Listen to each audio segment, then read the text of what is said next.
VNews.tk के लिए कराची से मैं हूं वकास खान। इस वक्त मैं इंसाफ हाउस पर मौजूद हूं। नर्सरी का यह मकाम है और इंसाफ हाउस इस वक्त बंद है।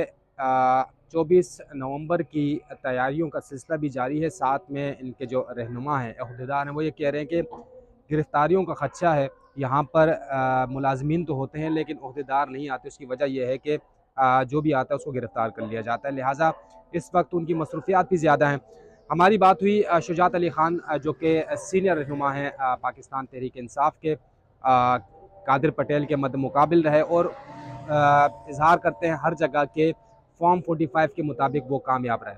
उनसे जब बात हुई, उनका यह कहना था कि हम डोर टू डोर कैंपेन इस वक्त चला रहे हैं और लोगों को राग़िब कर रहे हैं इस वक्त के वो 24 नवंबर को इस्लामाबाद पहुँचे। लिहाजा उनका ये भी कहना था कि हमारा टारगेट है कम से कम 10,000 अफराद कराची से हम इस्लामाबाद लेकर जा सकें। दूसरी जानिब जो तर्जुमान है कराची की, फौजिया सिद्दीकी, उनसे हमारी बात हुई। उनका ये कहना था कि इस वक्त बहुत तेज़ मुहिम जारी है 24 नवंबर के हवाले से और हमें ये भी खदशा है कि हमें गिरफ़्तार कर लिया जाएगा। और जो यहाँ से जब भी काफ़िले गए हैं उनको रास्ते में रुकावटों का सामना करना पड़ा और गिरफ्तारियाँ हुई। लिहाजा इस बार हमने स्ट्रेटजी अलग अपनाई है और भरपूर अंदाज से हम शिरकत करेंगे 24 नवंबर को इस्लामाबाद में। और मुख्तलिफ़ कमेटियाँ बनाई गई हैं।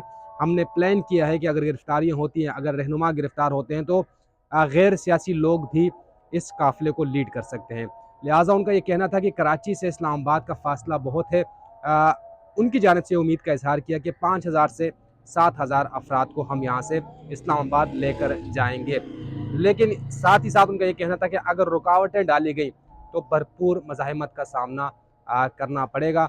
इससे पहले गिरफ्तारियाँ हुई, इस बार हम तवक्को करते हैं कि यहाँ पर जो जमहूरी लोग हैं वो इन काफ़िलों को रोकेंगे नहीं।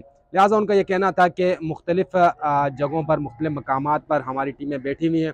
डोर टू डोर कैंपेन इस वक्त जारी है और उनका ये कहना था कि हमारा फ़ी कस जो ख़र्चा आ रहा है कराची से इस्लामाबाद का, वो 25,000 रुपये है और हमने पार्टी अहदेदारों में तकसीम किया है कि अगर कोई अफोर्ड नहीं कर सकता तो अहदेदार उसकी रकम अदा करेगा। लेकिन 3 कैटेगरीज़ बनाई है जिसमें कुछ अफराद मुफ्त में जाएंगे, कुछ आधी रकम देंगे और कुछ मुकम्मल रकम देंगे।